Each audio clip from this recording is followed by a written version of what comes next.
Hi, everybody. This is Laurie Young, and I'm a matchmaker at the Seattle Shadchan and also at Sayot Sinai. And I'm here today with one of my favorite people to make a video with Aleeza Ben Shalom, who is a master coach and a master mentor. And her website is marriagemindedmentor.com.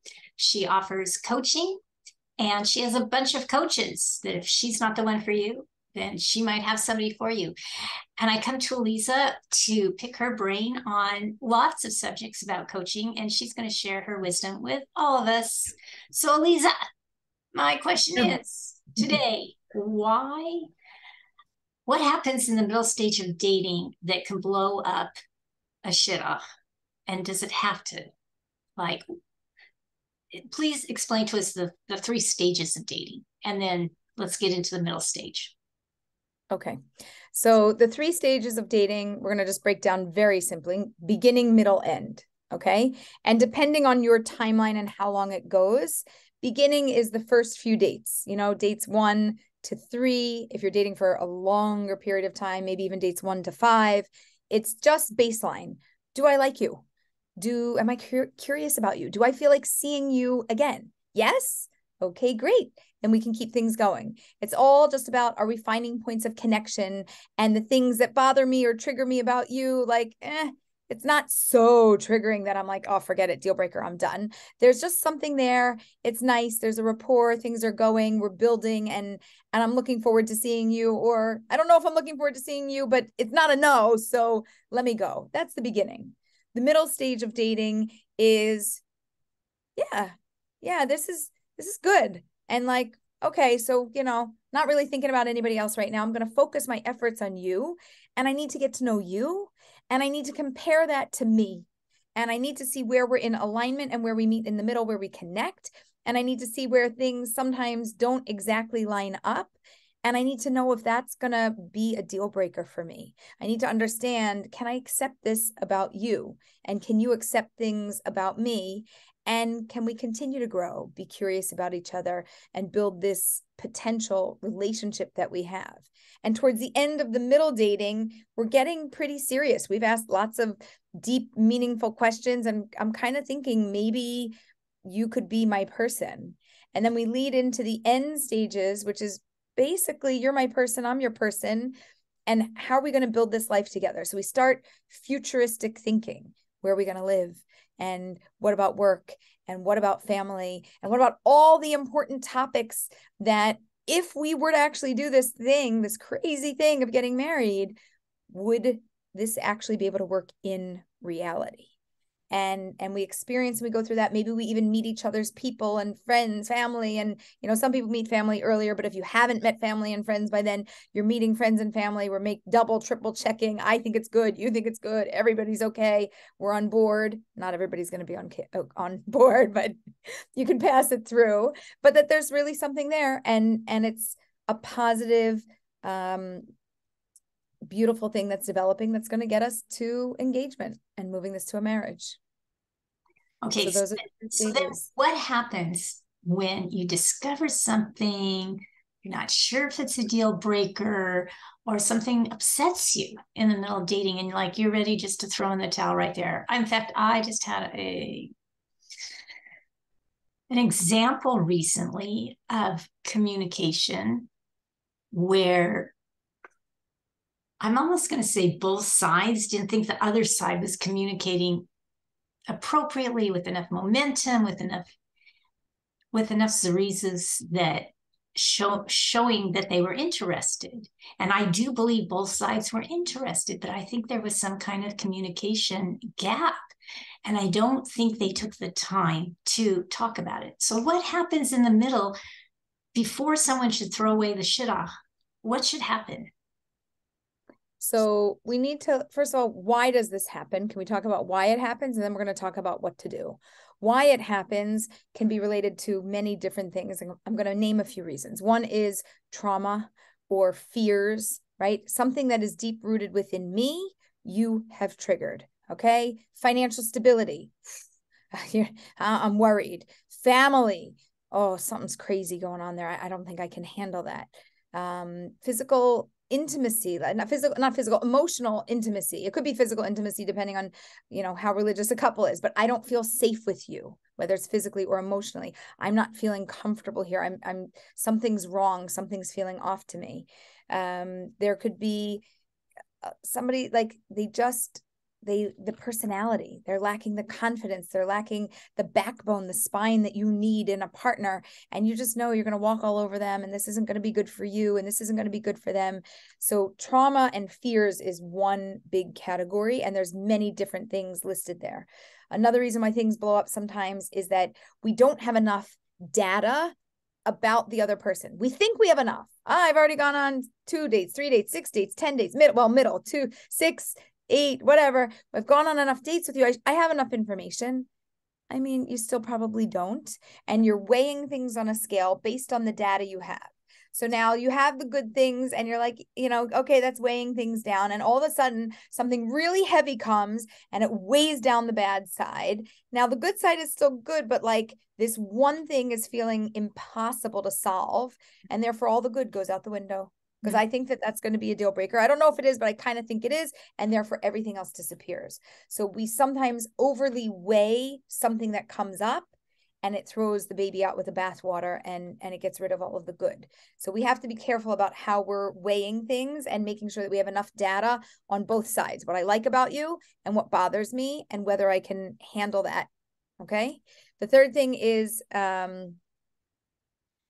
I took notes on this, Laurie, because you gave me a heads up. Thank you.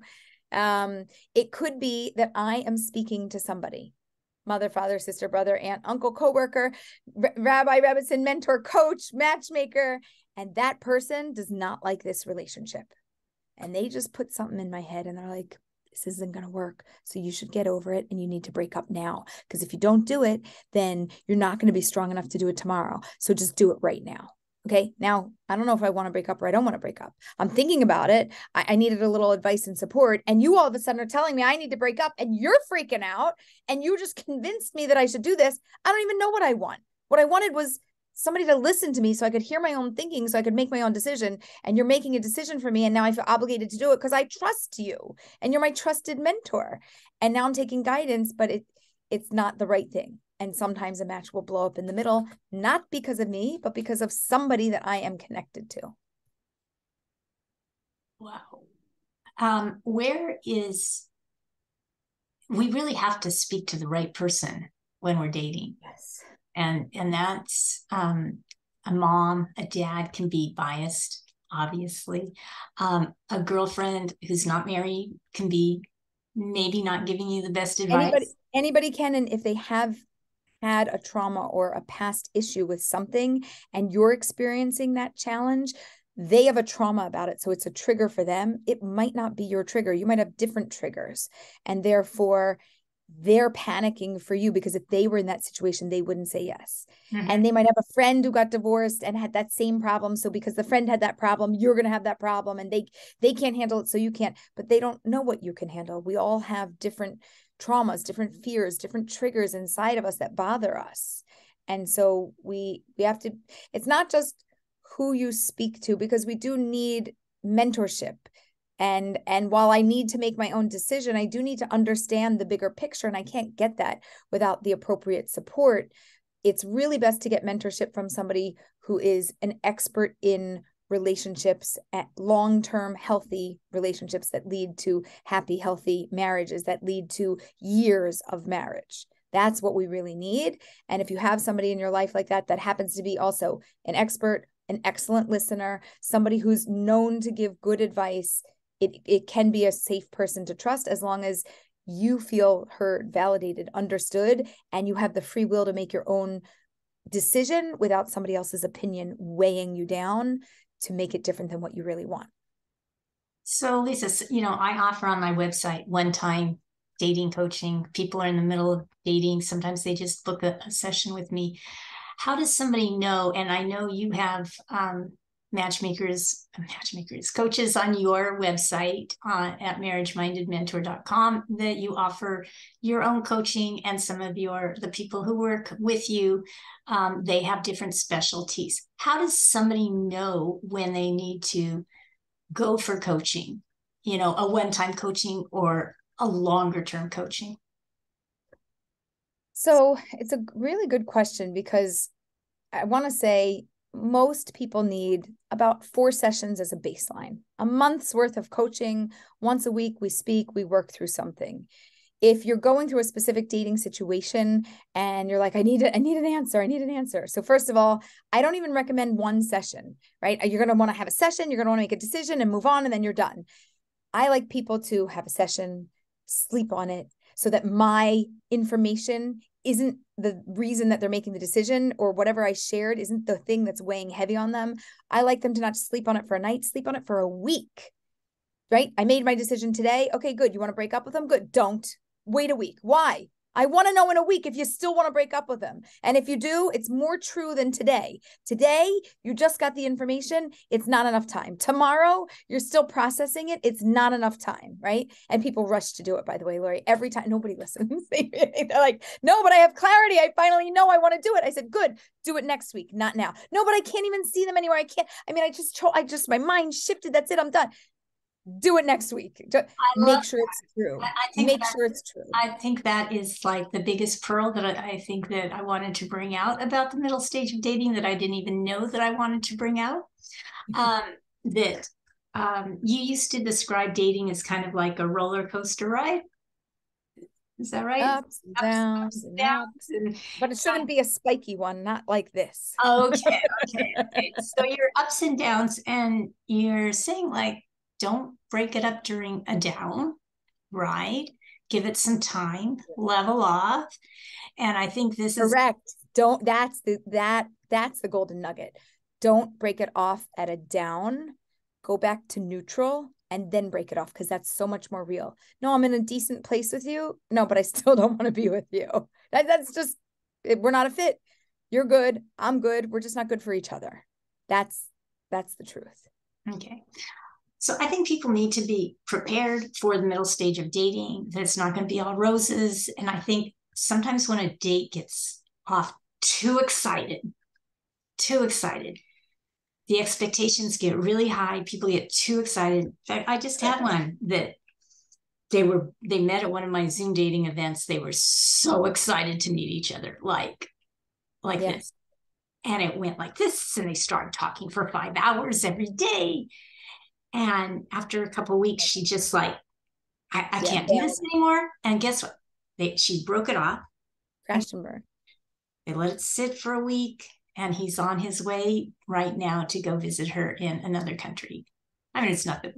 It's so okay. Well, I'm glad that made it back, because most of the dates that are like fireworks amazing, they crash and burn and they're done, and there is no revival. By the way, I am never excited about an amazing first date. Never, because I know that it has the highest potential to crash and burn.